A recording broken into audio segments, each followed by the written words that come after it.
그리고 리엘 리버파크 센텀은 어떻게 접근해야 되는지 그리고 그 수혜지는 어떻게 되는지 부산의 시장은 어떻게 될지 2030년도는 또 어떻게 될지 이렇게 얘기를 나눠봤었습니다. 야.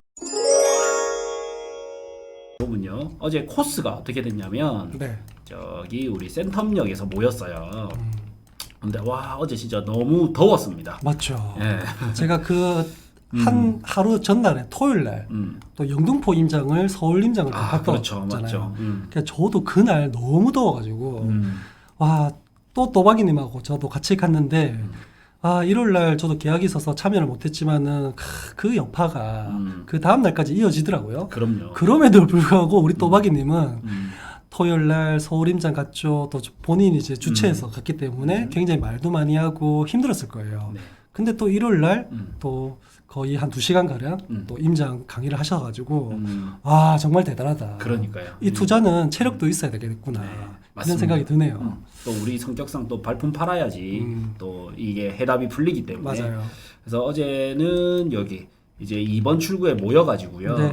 이제 센텀파크 대로 따라 이렇게 와가지고 이제 센터파크 1, 2차에 대해서 그 다음에 여기 해운대 구청 신청사 들어오잖아요. 네. 그래서 여기에 대해서 그 다음에 이제 리엘 리버파크 센터 과거에는 이제 여러 명칭이 있었는데 대표적인 게 웨이브 시티 그렇죠. 개발 프로젝트였죠. 그래서 요거에 관해서 그다음에 인근의 상업용 건물, 토지 부동산, 토지 시장에 대해서 이렇게 조금 또 알려드렸었고, 그다음에 여기 위에 전망대를 통해서 센텀 이편한 세상이라든지, 그다음에 여기 재송동 일대, 그다음에 왕자 맨션 재건축 이런 것까지 보면서 전반적으로 리엘 리버파크 센텀은 어떻게 접근해야 되는지.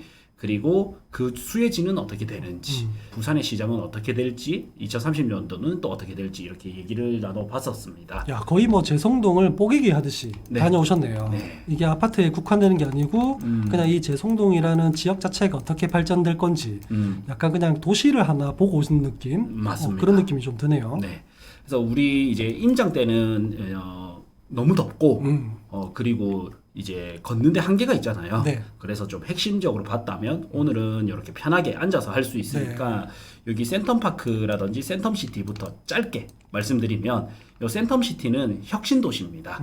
다른 지역은 혁신도시가 한 곳에 집중되어 있다면 부산은 여기 혁신도시가 센텀하고요. 대연동하고 문영금융혁신도시하고 동삼동 이렇게 나눠져 있죠. 네. 예, 그래서 여기를 잘 모르시는 분이 있을 텐데 여기는 신도시로 개발이 된 곳입니다. 네. 그리고 배우 주거지는 대연 힐스테이트 부르죠. 거기가 배우 주거지고요. 여기는 사실은 업무 시설입니다. 그래서 영상, 영화 뭐 이런 관련 시설들이 많이 들어오게 되고 일부가 이제 센텀파크가 있는 거예요. 맞죠. 예, 그래서 행정구역상은 여기 센텀파크도 여기를 딱 지나면 재송동이 됩니다. 그런데 센텀파크는 재송동이라면 좀 싫어하고 섭섭하죠. 네, 센텀시티라고 해야 좋아합니다. 그래서 이제 더샵 센텀파크부터 이제 어떻게 보면 재송동의 역사가 다시 한번 쓰여질 거기 때문에 여기부터 이제 시작을 했거든요.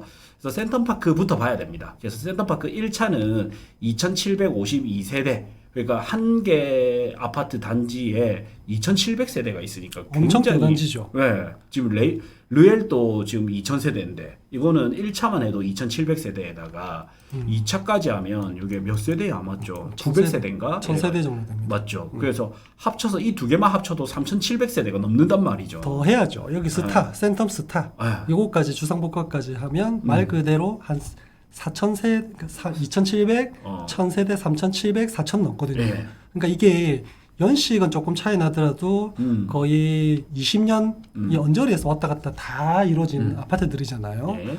그래서 지금이야 3,000세대, 4,000세대 대단지가 좀 흔해졌다? 흔한 게 아니고 좀 익숙하다. 몇 개가 들어와 버리면서 네, 이렇게 느껴지잖아요. 그러니까 예전에 우리 대단지의 기준이 1,000세대 아닙니까? 그렇죠. 그럼 20년 전쯤에 그리고 분양을 한다는 그 몇 년 전쯤에는 이런 2,000세대 그리고 뭐 다 합치면 거의 4,000세대가 되는 이런 섹터가 정말 혁신적이었어요. 맞습니다. 네.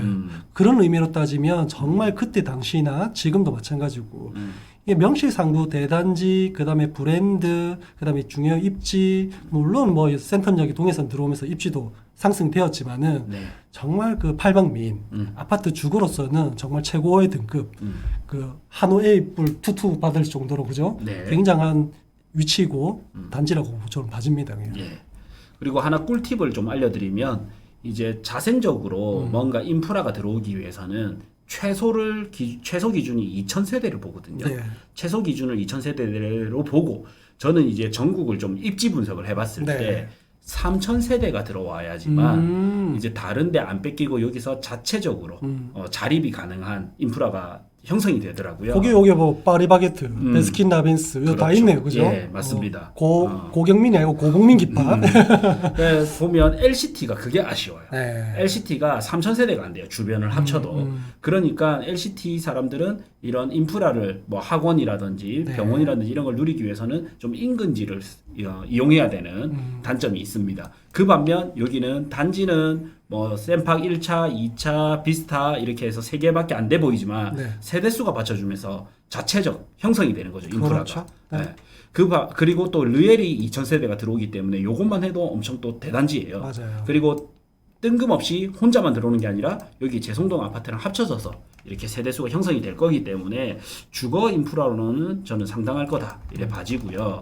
그다음에 요 세대수를 알면 이제 입지가 어떻게 될지도 이래 알 수 있지만 또 뭐가 있냐면 시세도 한번 봐야 됩니다. 가격이죠, 그죠? 예, 34평이 한 11억대, 네. 40평이 13억대, 50평이 15억대, 59평이 23억대, 69평이 25억대입니다. 그래서 그 르엘이랑 이런 대형 평수의 가격 비교도 또 보셔야 될 것 같아요. 그렇죠. 예. 그 다음에 센텀파크 1차 같은 경우에는 전고점 대비는 이제 일부 회복을 했습니다. 네. 저희가 정말 타이밍 좋게 좀 잘 알려드렸는데, 요렇게 보시면 정말 딱 바닥 찍고 오르는 게 보이지 않습니까? 예, 우리 욕 먹어가면서 부산이 이제 이런 1급지는 이제 사야 된다 했을 때 악플 정말 많았었거든요. 그렇죠. 구축을 누가 사냐 지금 뭐 이런 얘기부터 해서 네. 그죠? 근데 이 차트가 말해주지 않습니까? 네. 이미 이제 조금씩 우상향을 하고 있고, 그래서 이제 전고점 대비는 현재는 이제 15% 정도 하락한 금액이라고 보시면 돼요. 전고점이 13억 했었고 지금 이제 11억까지 거래가 됐습니다. 예, 그래서 참 요때 잘 알려드렸었어요. 네. 자, 그리고 이제 센텀파크 1차에 매물 전세는 한 4억 2천 구축이다 보니까 그렇죠. 전세가 사실은 좀 상대적으로 쌉니다. 그래서 그 반면 어떻게 보면 남천 더샵은 매가는 샘팍 1차랑 비슷한데 전세가 한 1억 정도 높단 말이죠. 네. 그러면서 저희가 샘팍도 알려드렸지만 학군을 신경 쓰면 샘팍으로 리모델링해서 가야 되고, 이제 가성비를 생각하면 남천 더샵이 또 낫다. 네. 이렇게 하면서 우리가 샘팍과 남천 더샵의 시대를 좀 열었죠. 근데 이 전세는 아마도 최근이다 보니까 여기가 학군지니까 약간 학군지로서는 전세 비수기 같은 느낌이라서 좀 전세가 낮은 것 같아요. 그렇죠. 원래라면 그래도 한 5억 이상은 무조건 나오는 지역이긴 한데 그죠? 네, 올해 말이라든지 내년 초 이래서 보통 연말에서 2월 달까지가 학군지의 주 수요거든요. 네. 그때는 또 제대로 된 가격을 받을 수 있을 것 같아요. 그리고 이제 매물량을 보면요. 매물은 어느 정도 진짜 많이 쌓였다가 이제 조금 꺾이고 있거든요. 보통은 제가 이제 10%가 넘어가면 안 좋고 네. 5% 이내는 좋은 시장이고 5에서 10% 사이는 좀 미지근한 시장이라 했잖아요. 그러면 2,700세대의 10%가 270개거든요. 근데 지금 170개니까 169개, 170개 정도 되니까 5에서 10% 사이. 사이다. 예, 그러니까 나쁘지 않아요. 근데 전세가 22개밖에 없습니다. 그러니까요. 예, 전세가 굉장히 귀합니다. 그래서 여기는 어쨌든 투자 시장이 안 붙어도 전세에 의한 실수요는 꾸준히 발생될 수밖에 없는 입지다라는 거를 또 볼 수 있고요. 전세 매물을 보시면 되게 급감한다라는 게 보이죠. 네. 예, 되게 급감을 했고요. 그다음에 학구는 뭐 다들 잘 아시다시피 센텀, 초, 중, 고. 예, 그래서 진짜 뭐 부산판 스카이캐슬이라 불렸던 네. 이런 센텀 학군입니다. 사실 센텀 초, 중, 고는 아까 우리가 말한 그 세 개 단지 밖에 못 갑니다. 네. 뭐 다른 데서 센텀 중으로 올 수도 있고 센텀 고도 올 수 있지만은 센텀 초를 못 갈 수도 있잖아요. 예. 그래서 센텀 초, 중, 고 이 3단계를 다 보낼 수 있는 학교는 그 세 개 학교가 유일하기 때문에 요 정도의 퀄리티를 우리 아이들에게 좀 교육 환경을 보여주고 싶다. 뭐 대체가 없잖아요. 그렇죠. 그렇죠. 예. 어떻게 보면 센텀 초도 그렇고 중, 고 부산에서는 이 학교 하나하나만 봐도 굉장히 좀 퀄리티가 있는 학교들인데 요거를 한 뭉치로 다 보낼 수 있는 입지라면 와 정말 좋은 것 같기는 해요. 네. 그래서 사실은 구축이지만 요 학군 때문에 여전히 높은 인기를 맞아요. 형성하고 있죠. 네. 네. 그리고 이제 거주 점수 이런 거는 그냥 참고하시면 돼요. 교통 점수 좋게 나옵니다. 이게 네. 대중교통은 2호선이 아니지만 재송동이 해운대구에서 보면 어떻냐면요. 자, 여러분들도 이런 거를 좀 많이 보셔야 됩니다. 그 해운대구라고 하면 부산시 전체에서는 되게 동쪽에 쏠려 있습니다. 네. 기장군 다음 이제 해운대구잖아요. 그래서 동쪽에 쏠려 있는데 요거를 이렇게 잘라가지고 좀 요렇게 잘라가지고 요쪽 편은 상당히 이제 중부산의 접근성이 교통체증이 심합니다. 해운대구가 인구가 많기 때문에. 근데 여기 동백역을 기준으로 저는 이제 요쪽 라인들이 있죠. 네. 요 라인들은 다리만 딱 건너가면 수영구, 연제구, 동래구단 말이죠. 네, 네. 그래서 중부 상권의 진입이 굉장히 용이한 곳이 여기 재송동입니다. 맞아요. 실제적으로 진입할 수 있는 도로 이것도 각각 다 있기 때문에 내가 어디에 막힌다? 그럼 둘러가도 되고 확실히 좋은 것 같아요. 맞습니다. 그래서 대중교통 접근성과 차량 접근성이 다 좋은 데는 센텀시티고 그래서 센텀시티를 여기 만든 겁니다. 네, 중부산의 접근성이 굉장히 뛰어나기 때문에 문의는 해운대구에 있으면서 실제로는 행정구역은 해운대구에 있으면서 실제 접근성은 중부상권 접근이 용이하게 그리고 조금만 내려가면 바로 강한대교 태울 수 있고 위로는 여기 고속도로 태울 수 있게끔 그래서 센텀시티가 위치가 상당히 좋고 그 다음에 차량 접근성은 재송동도 상당히 좋습니다. 바로 넘어가면 아까 말씀드렸다시피 연제구, 동래구로 바로 갈 수 있습니다. 네. 그리고 또 하나 있죠. 나중에 여기에 네. 그거 생기죠. 만덕에서부터 들어옵니다. 그래서 만덕으로 지나가면 확실히 또 서부산으로 또 넘어가기도 확실히 네. 좋으니까. 네. 그래서 차량 교통이 굉장히 좋은 편입니다. 그래서 이거는 AI가 그 리치고라는 사이트에 AI가 이거 점수를 매겨주지만 교통 점수 좋게 나오고 학군 점수 좋게 나오고요. 생활 편의 점수도 좋게 나옵니다. 그래서 똑똑하네요. 네, 종합 점수가 상당히 높아요. 네. 네, 그래서 요거는 뭐 어차피 겹치기 때문에 그래서 장단점을 보면 이제 앞동에서 지상 2층, 3층 주차 자리가 3칸 중 1칸 뛰어댈 정도로 주차 대수가 여유 있다 하고 네. 근데 단점에도 주차 대수가 여유 있대요. 용소장님은 여기 자주 가셨잖아요. 네. 주차하기 좀 어떻습니까? 샘팍 사실은 원래 가면 자기가 원하는 동에 주차하려는 습성이 있잖아요. 네네. 근데 전반적으로 보면 여기가 1.6인가 7 정도가 되거든요. 그래서 한 이 정도의 주차 대수가 되는 단지를 뽑으려면 진짜 몇 개 안 돼요. 그래서 사람들이 요즘은 워낙 많기 때문에 네. 근데 그렇게 어렵진 않았어요. 네, 전반적으로 보면 확실히 좋고 그 앞동이라든지 상가동 이런 데는 좀 빡빡할 수도 있고 네. 확실히 주차 대수가 여유가 있어요. 네. 자, 인사 한 번씩 남겨주시고 좋아요 한 번씩 눌러주십시오. 네. 네. 다음 이런 거는 장단점 좀 읽어보면 충분히 볼 수 있고요. 또 센텀파크 2차는 어차피 1차의 형제로 같이 가는 거니까 짧게 보면 요거도 세대수가 사실은 약 1000세대로 998세대 만만치 않습니다. 네. 21년 차고 그다음에 주력 평수가 34평, 35평, 40만평, 50만평이 있습니다. 그리고 전 고점 기준으로는 샘팍 1차, 그다음에 해운대 자이, 그다음 샘팍 2차 이렇게 시세를 형성했거든요.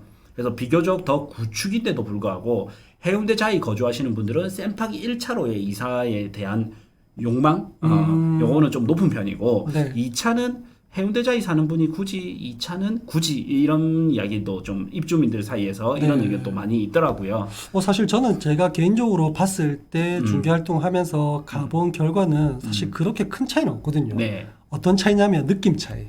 대단지인가 2,700세대와 1,000세대와의 그 단지 느낌. 그리고 역은 가깝지만 뭔가 조망권이 조금 확보되어 있다는 느낌적인 차이. 네. 이게 사실 1차가 없다면요. 2차로도 충분히 대장이 될 만한 그런 녀석인데 1차가 조금 더 수영강 쪽에 붙어 있어가지고 대형 평수도 있어서 예. 조망권이 좋다 보니까 이런 차이점이 있지. 그냥 일반적인 아파트의 느낌으로 보면 2차도 왜냐면 학교를 그렇죠. 도로 안 건너고요. 그 다음에 역도 그냥 바로 이용할 수 있고 그래서 2차도 진짜 좋은 입지거든요. 그렇죠. 1차에 약간 좀 눌려있는 느낌 이런 이미지 때문에 그런 것 같은데 정말 좋은 아파트입니다. 맞습니다. 네. 그리고 1차는 특히 그 데크가 너무 잘 돼 있다 보니까 네. 그거에 대한 만족도도 상당히 그렇죠. 높더라고요. 네. 자, 자 그리고 자, 요 1차도 2차? 네. 2차도 이제 이런 개발 정보 나중에 이제 수영구 신청사, 구청 신청사하고 이제 도로 이거 좀 볼 거고요. 요거는 좀 제가 요거를 좀 크게 해드려야 되겠네. 자, 이제 해운대 구청 신청사를 옮겨옵니다. 아. 그 자리가 이제 르엘 아래쪽? 리버파크 밑에에 요 자리입니다. 요 자리. 네. 이렇게 법정 경계를 지우면 우리가 동선 따라 이제 설명드리는 거예요. 샘팍을 지나고 나면 이제 구청사 이제 해운대 구청 신청사가 27년 5월 이전 예정입니다. 그래서 어느 정도냐면 아까 위치는 여기 보셨죠? 여기 위치입니다. 그래서 해운대구 제송동 1192-1번지고 규모가 대지 면적이 상당히 넓어요. 3,958평이고 그다음에 연면적도 되게 커요. 8,880평입니다. 지상 8층입니다. 네, 지상 8층. 그러면 이 지상 8층을 왜 또 염두에 두셔야 되냐면 여기서 이 8층의 뷰는 좀 저층은 일부 강뷰가 좀 가릴 수 있겠죠. 네, 네. 이런 것도 좀 염두에 두셔야 됩니다. 그래서 여기가 8층으로 들어온다. 이것도 기억해 두시고요. 그다음에 27년 5월 예정입니다. 근무 인원이 이제 약 700명 정도. 700명입니다. 와, 이게 어마어마한 게 우리가 보통 청사를 만들면 좀 요즘은 좀 전국적으로 좀 크게 짓잖아요. 네. 좀 왈가불가해도 그럼 거기에 추가적으로 이제 부가 가치가 일으켜지는 이 근로자 인원수가 되게 많거든요. 예. 이 700명이 어느 정도냐면 우리 최근에 이제 해수부 이전한 소식 있잖아요. 네. 거기에 관련 종사자만 해도 한 800에서 1000명 가까이 되잖아요. 그러니까 그런 것 따지면 진짜 어마어마한 거죠. 예. 그래서 이분들이 주변에 뭐 공무원이긴 하지만은 주변에 가까운 주거, 그다음에 상가 이런 것들은 정말 이용을 많이 할 거니까 엄청난 좀 파급 효과가 있지 않겠나. 맞습니다. 그래서 여기 700명이 들어오면 여기가 구도심이면 뭔가 이제 택지가 아니라면 어떻게든 상가를 더 뽑겠지만 네. 여기는 상가 개수가 딱 정해져 있지 않습니까? 네. 근데 추가로 700명이 들어왔어요. 그러면 구청이 옮겨오면 행정 관련해서 관련 업체들도 요 많이 근처로 오죠. 와야 되거든요. 네, 많이 옵니다. 그러면 거기가 갈 곳이 없어. 예, 그냥 요 일대밖에 없어요. 네. 예, 요 일대밖에 없고 리엘 리버파크 센텀이 들어오면 그 이제 반사 이굴에서 사실 요 라인들의 좀 부동산 시장이 좀 좋은 영향을 미치지 않을까. 그럴 수밖에 없을 것 네. 같아요. 네. 이렇게 좀 예상을 할 수가 있죠. 네. 그리고 이제 요거 참고해 보시고 그러면 인구가 해수부 인구 대비 많이 차이도 안 납니다, 맞죠? 그렇죠. 이게 청사 자체가 어차피 부산의 대표적인 구가 해운대구고 그 해운대구에 신청사를 만들어서 관련 종사자를 이전하는데 뭐 사실 지금에 있는 인원수만 타서 딸랑 데리고 오는 건 아닐 거고요. 예. 그 요즘 보면 또 청사들도 보면 임대도 놓아주고 크게 지어가지고 그렇게 하는데 어쨌든 700명이라는 인구는 진짜 저는 엄청나게 많은 숫자라고 생각이 듭니다. 네.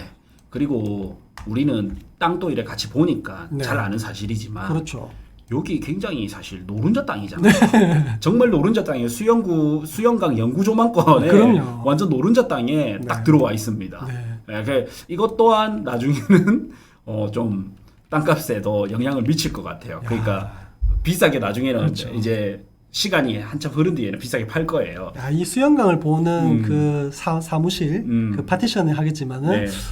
누가 그 자리를 차지할지 확실히 좀 근무 환경도 좋을 것 같네요. 맞죠. 네. 그래서 저희는 이제 부동산을 많이 보러 다니니까 관공서 또한 토지 투자를 한다라고 생각을 많이 하는데 많이 하죠. 예, 한전부지조차도 그 강남의 노른자 땅을 현대가 산 거잖아요. 그렇죠. 이런 데도 마찬가지고 창원도 계획도시 보면요. 제일 중심지에 관공서가 들어가 있어요. 예, 요것 또한 마찬가지고 그리고 이제 약간 행정의 중심이 예전에 약간 중동 쪽 이렇게 해운대역을 기준으로 그쪽 해운대 신도시가 들어오고 하면서 보시면 여기에 옛날에 해운대 구청이 여기 있잖아요. 여기가 들어오면서 이쪽에 어떻게 보면 같이 있었다면 그래서 약간은 해운대가 동쪽 시대였다면 이제 같은 해운대구 내에서도 서쪽의 열풍을 알리는 또 거지 않을까. 네. 좀 오버해서 생각하면 이런 생각도 좀 한편으로 들었고요. 근데 이게 해운대구 전반적으로 보면 여기가 그냥 서쪽 같은 느낌이 들지만은 아직까지는 저 반여 반송 쪽이 개발이 좀 덜 됐기 때문에 네. 그냥 딱 중심이라고 또 맞아요. 생각이 들 정도로 네. 해운대구가 땅이 큽니다. 그죠? 네. 이게 이제 핑크색 부분이 해운대인데 이제 해운대구의 중심에 딱 들어왔어요.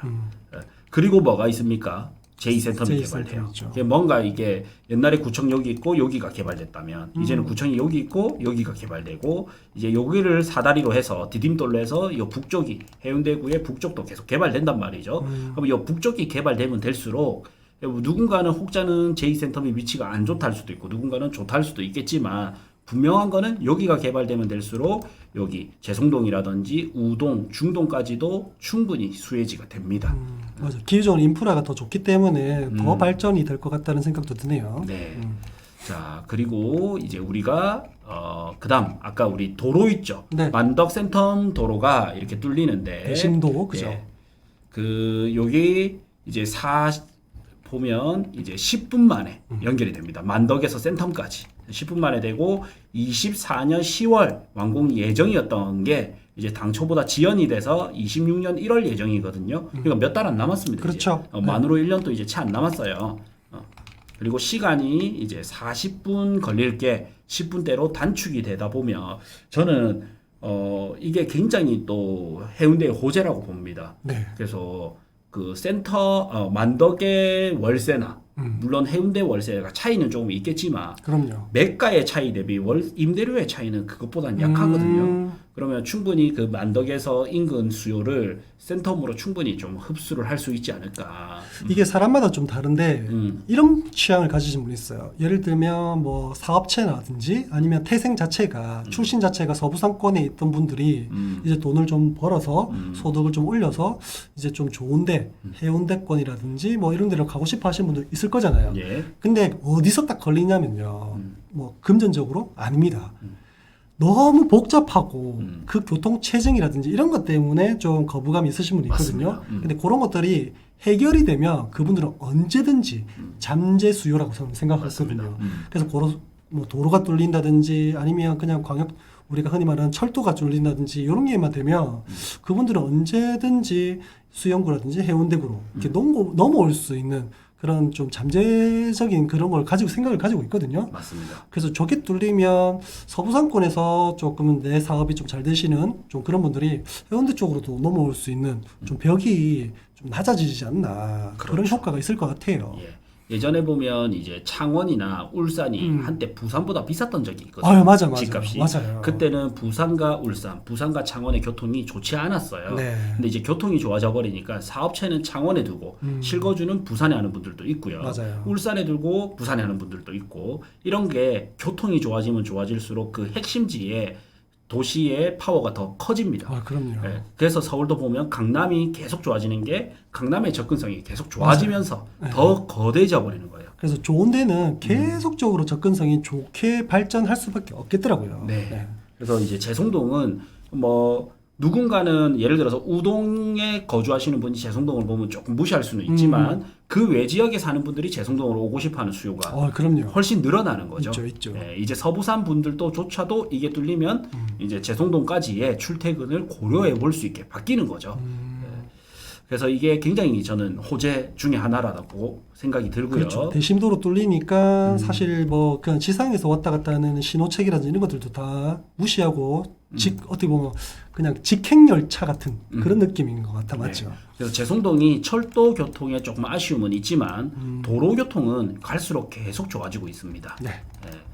그래서 아까 여기도 이제 이 도로가 이렇게 나오거든요. 연결되죠. 네, 이런 식으로 연결이 돼요. 이렇게 해서 쭉 동래구 지나서 요거죠. 네. 네, 동래구 그 옆으로 따라가서 이제 만덕까지 연결. 여기가 진짜 교통 만덕 터널. 아유, 막히죠. 네. 사실 여기 만덕까지 오는데도 막히지만은 거기서부터가 끝난 게 아니고 이제 부산 들어왔습니다 하잖아요. 네. 우리가 부부산 터널이란지 서부산 쪽에서 이렇게 오면 만덕에 딱 들어오면 이제부터 시작이다 이런 느낌이 들 정도로 진짜 많이 막히는데 그때부터 이제 터널 타고 이제 대심도로 쭉 가면 해운대로 바로 들어간다. 야, 상상만 해도 네. 참 시대가 좋아졌다라는 생각이 드네요. 네. 자, 그리고 이제 마리오 K님이 교통이 발달되면 A와 B 도시 사이에 강한 지역 쪽으로 발대 효과가 생기죠. 뭐 이게, 일부도 그렇죠, 맞죠? 맞습니다. 네. 이제 금방 이 이야기를 하고자 그렇습니다. 했던 겁니다. 네.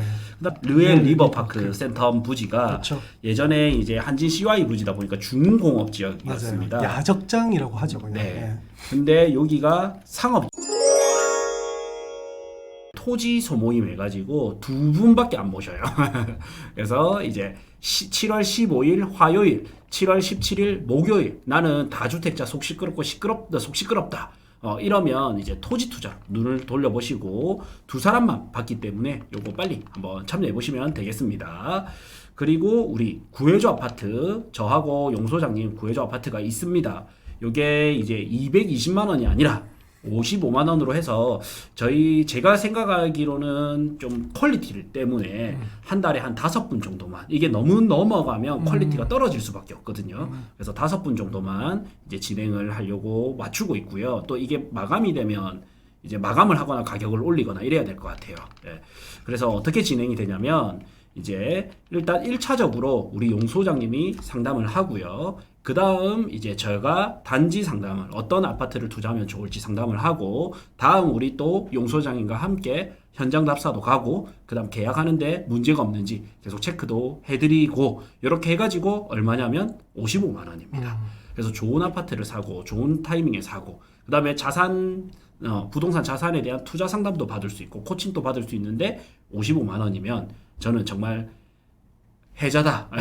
정말 좋은 가격이다. 이런 생각이 들거든요. 그래서 이거 필요하신 분들은 요거 신청하셔서 한번 참여해 보시면 좋을 것 같습니다. 네. 여기 지윤님도 요거 참여하셔가지고 최상의 선택을 해보시는 게 제일 중요할 것 같아요. 이제 소장님 같은 경우에는 아무래도 여기 이 동네 소장님은 요 동네가 좋다, 저 동네 소장님은 저 동네가 좋다라고 말씀드릴 수밖에 없거든요. 근데 저희 같은 경우에는 한 지역에 머무는 게 아니라 부산을 전반적으로 보고 넘어서는 대구, 서울까지도 이래 같이 보기 때문에 어디에 투자를 하고 어디에 내 집 마련을 하는 게 이분에게는 가장 적합한지 이걸 맞춰서 해드릴 수 있는 장점이 있습니다.